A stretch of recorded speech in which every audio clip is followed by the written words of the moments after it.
Ya, seperti mana yang diceritakan tadi, hukum dalam Jawatankuasa Muzakarah Kebangsaan telah pun meletakkan untuk pengambilan vaksin COVID-19 sebagai harus, dan ini telah pun diputuskan oleh Jawatankuasa Muzakarah Kebangsaan bagi Hal Ehwal Islam dalam kes COVID ini. Dan untuk kita bercerita lebih lanjut, Syu, kita terus saja bersama dengan Sahibus Samaha Tuan Haji Jamali Muhammad Adnan, Timbalan Mufti Wilayah Persekutuan. Assalamualaikum, selamat pagi Tuan Haji.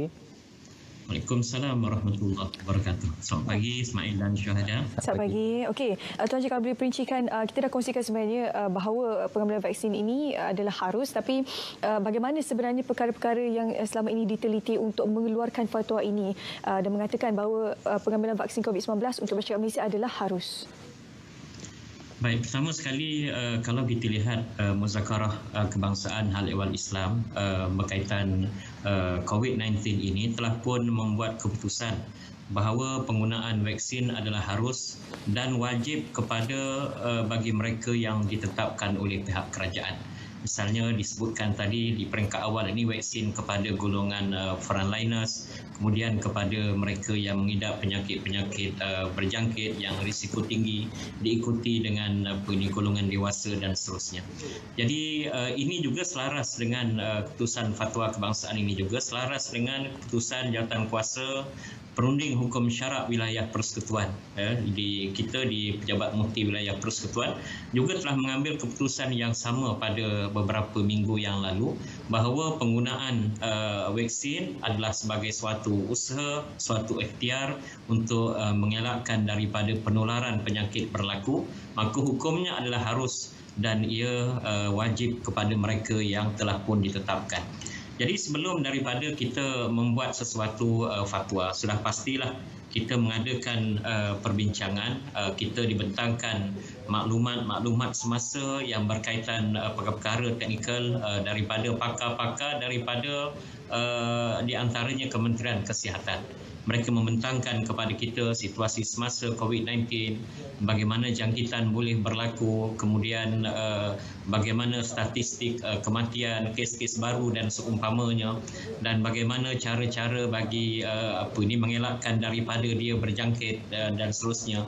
Jadi akhirnya setelah pembentangan ini dibuat, kami khususnya para mufti di seluruh Malaysia dalam MKI ini, juga fatwa di pihak di peringkat negeri telah pun mengambil keputusan yang saya yakin semuanya sama, seia dan sekata, senada, seirama bahawa penggunaan vaksin COVID-19 yang ditetapkan oleh pihak kerajaan adalah suatu yang harus, dan ia juga merujuk kepada fatwa yang telah pun dikeluarkan oleh badan-badan fatwa autoriti di seluruh dunia, sama ada di Mesir, sama ada di Arab Saudi, sama ada di Amerika, dan juga pandangan daripada tokoh-tokoh ulama fiqh kontemporari, antaranya Syekh Wahbah Zuhaili dan Syekh Yusuf Al-Qardawi dan seumpamanya.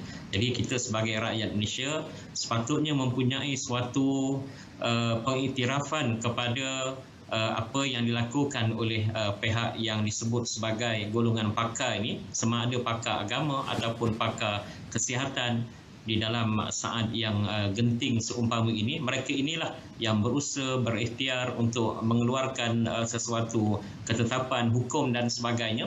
Maka sebagai rakyat biasa hendaklah kita mematuhi, menghormati institusi fatwa dan kefatwaan ini. Mudah-mudahan ia membawa kepada suatu yang kebaikan kepada kita rakyat Malaysia khususnya. Ya, Tuan Haji, dalam proses untuk kita menghuraikan prinsip hukum, khususnya dalam penilaian kepada fiqh Islami, ini perkara yang cukup penting untuk kita menilai tentang kaedah-kaedah penyucian bahan dalam vaksin COVID-19. Dan sudah pasti keputusan ataupun the rule deduction untuk sampai kepada keputusan harus dan juga wajib itu perlu mendapat persefahaman ataupun ijma' bagi mereka yang menafsirkan keputusan itu sendiri. Jadi apakah kita penilaian di sebalik penyuraian ataupun penghuraian hukum fiqh Islami yang telah pun ditetapkan? Baik, perkara yang pertama dalam sebagai asas pertimbangan sesuatu hukum dikeluarkan oleh pihak fatwa. Pertama, kita melihat kepada maqasid yang sangat diberikan penekanan dalam Islam, iaitu prinsip penjagaan nyawa, hifzun nafs. Kita disyariatkan untuk menjaga dan memelihara nyawa dengan usaha, dengan makan, minum, memberikan hukuman kepada perbuatan yang menyebabkan nyawa berada dalam kebinasaan. Jadi apabila dilihat senario masa kini di mana penularan virus COVID-19 ini berlaku begitu pantas sehingga mengakibatkan kematian yang cukup banyak. Malah penggunaan vaksin ini juga adalah satu keperluan, suatu yang wajib bagi melindungi diri dan nyawa daripada perkara berkenaan. Yang keduanya, kalau kita lihat, kita juga merujuk kepada apa yang disebut sebagai kaedah fiqh yang berkaitan dengan prinsip pencegahan penyakit. Pertama sekali, prinsip la darara wala dirar, yang bermaksud tidak boleh mendatangkan kemudaratan serta tidak boleh membalas dengan kemudaratan.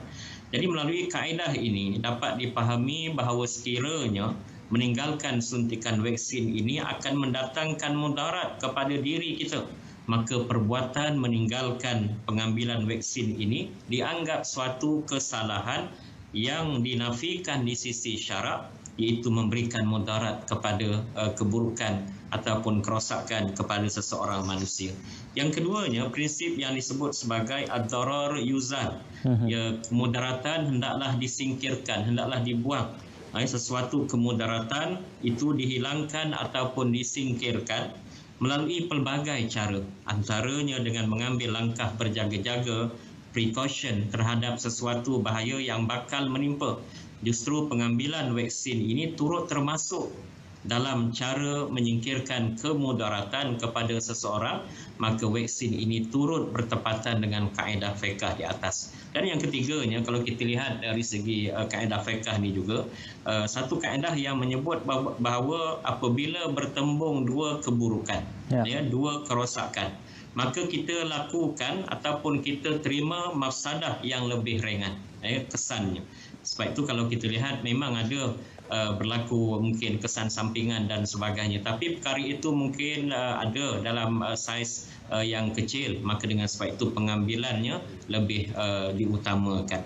Yang keduanya, kalau kita lihat selain daripada menjaga prinsip menjaga nyawa, hifzun nafs, yang keduanya prinsip mematuhi arahan ulil amri ataupun pemerintah, yang mana ia merupakan satu kewajipan kepada umat Islam. Jadi langkah kerajaan mendapatkan bekalan vaksin bagi rakyat merupakan satu usaha yang sangat baik murni bagi mengekang penularan jangkitan COVID-19 ini yang dilihat semakin membimbangkan. Maka dengan sebab itu mentaati pemerintah ini suatu perkara yang amat dituntut oleh syarak itu sendiri.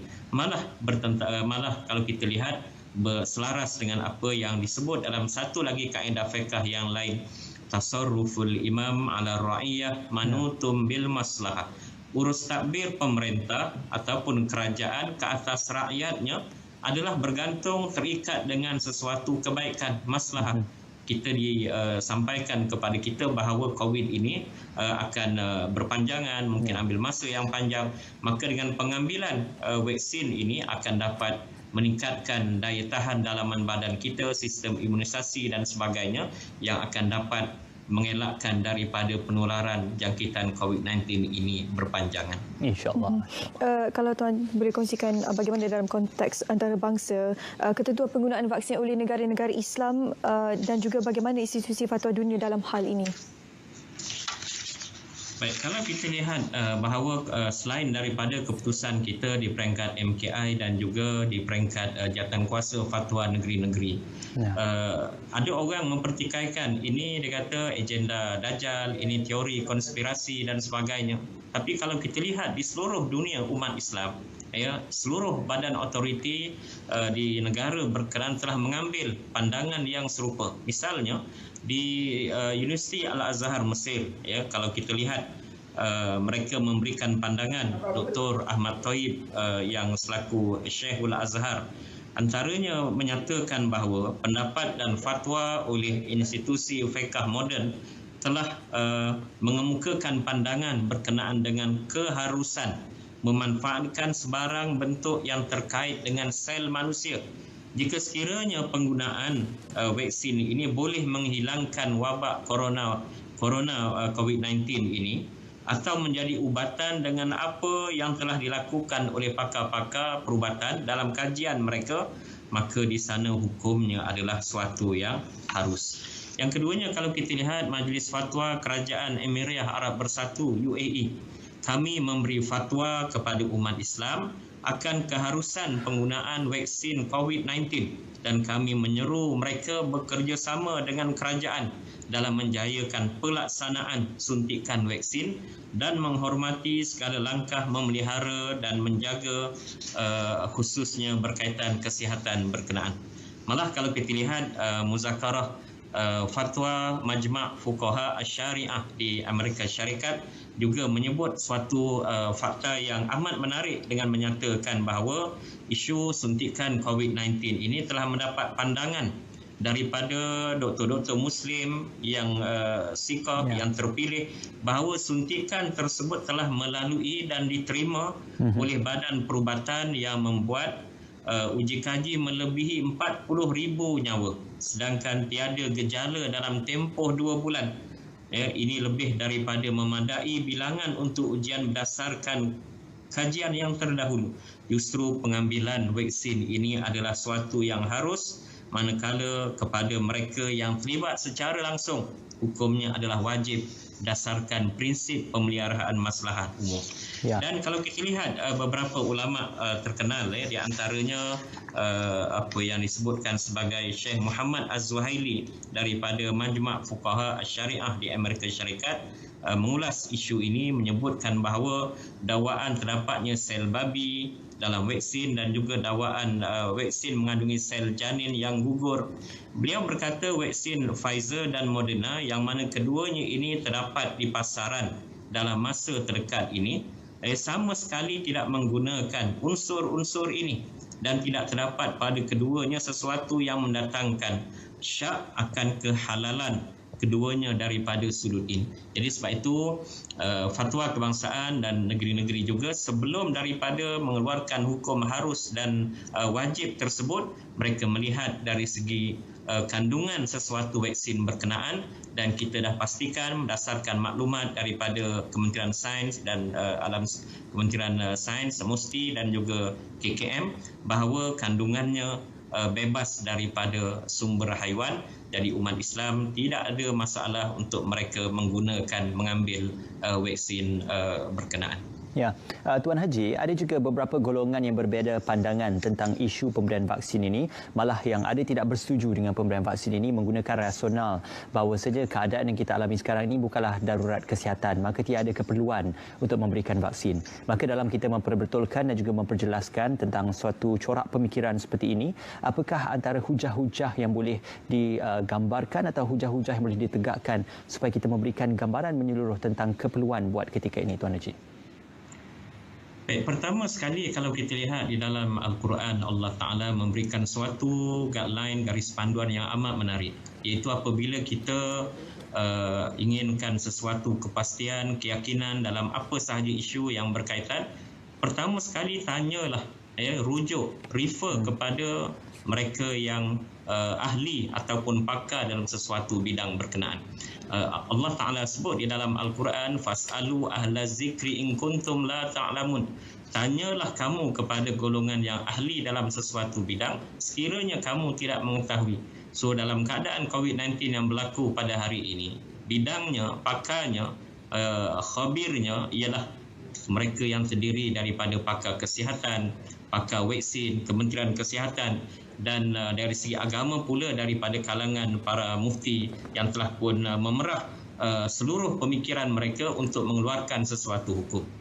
Jadi berdasarkan kepada perkara ini, hormatilah institusi yang ada pada hari ini, khususnya institusi fatwa yang bertugas untuk memberikan pencerahan, penjelasan berkaitan sesuatu hukum syarak kepada masyarakat, dan kita menghargai usaha yang telah dilakukan oleh pihak-pihak berkepakaran seperti mana KKM dan sebagainya. Jadi timbul isu sekarang ni, mereka yang golongan anti vaksin ini, mereka sebenarnya tidak ada apa yang disebut sebagai bukti yang jelas. Mereka berdasarkan semata-mata teori konspirasi, dalam vaksin ini ada microchip dan sebagainya, sedangkan tidak melalui satu kajian yang saintifik ataupun empirical. Maka dengan sebab itu kita ingin menyeru kepada umat Islam, terimalah pandangan golongan yang berautoriti ini dan dalam masa yang sama kalangan para mufti, dan bukannya mufti maya yang ada di dalam media sosial dan sebagainya memberikan pandangan hujah berlawanan tanpa memberikan apa-apa solusi yang berkaitan. Satu. Yang keduanya, menjadi suatu kewajipan kepada kita umat Islam, ya, apabila ditimpa sesuatu musibah ujian daripada Allah, pertama sekali kita redha, ya, dengan apa yang berlaku daripada Allah Ta'ala. Ini akidah kita. Yang keduanya, Allah Ta'ala juga meminta supaya kita berusaha dan kita berikhtiar, ya, untuk mengelakkan daripada penyakit ini berpanjangan. Pertama sekali, sudah pastilah Allah Ta'ala minta supaya kita berdoa. Antaranya kita diminta setiap hari kalau dapat berdoa, Allahumma inna na'udzubika minal barasi wal junun wal juzam wa min sayyi'il asqam. Bismillahilladzi la yadurru ma'asmihi syai'un fil ardi wala fis sama' wa huwa samiul alim. Pertama, berdoa kepada Allah Ta'ala mudah-mudahan terelak daripada jangkitan ini pada diri kita, keluarga kita, masyarakat dan sebagainya. Kemudian yang keduanya, dengan kita mencegah sesuatu penyakit berkenaan. Jadi Islam menitik beratkan soal pencegahan penyakit sebelum ia menimpa. Kita dah tahu berlaku di tempat-tempat lain, negara lain, malah di negara kita dengan jangkitan yang cukup tinggi, semakin merebak dan sebagainya. Maka bagaimana kita nak mencegah sesuatu penularan penyakit itu berlaku? Antaranya melalui penggunaan vaksin berkenaan. Dan yang terakhirnya, setelah berusaha, setelah mencegah, maka di sana kita hendaklah merawat apabila ditimpa dengan penyakit berkenaan.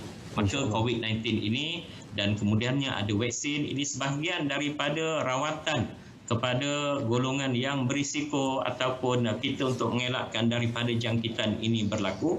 Dan akhirnya setelah berusaha dan berikhtiar, maka kita bertawakal kepada Allah Subhanahu Wa Taala.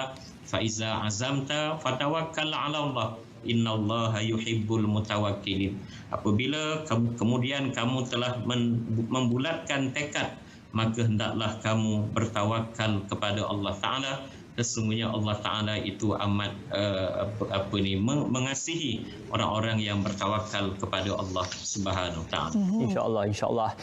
Dengan ikhtiar, doa dan juga tawakal, insyaAllah kita sama-sama mendepani dan juga berdoa supaya negara kita bebas daripada pandemik COVID-19.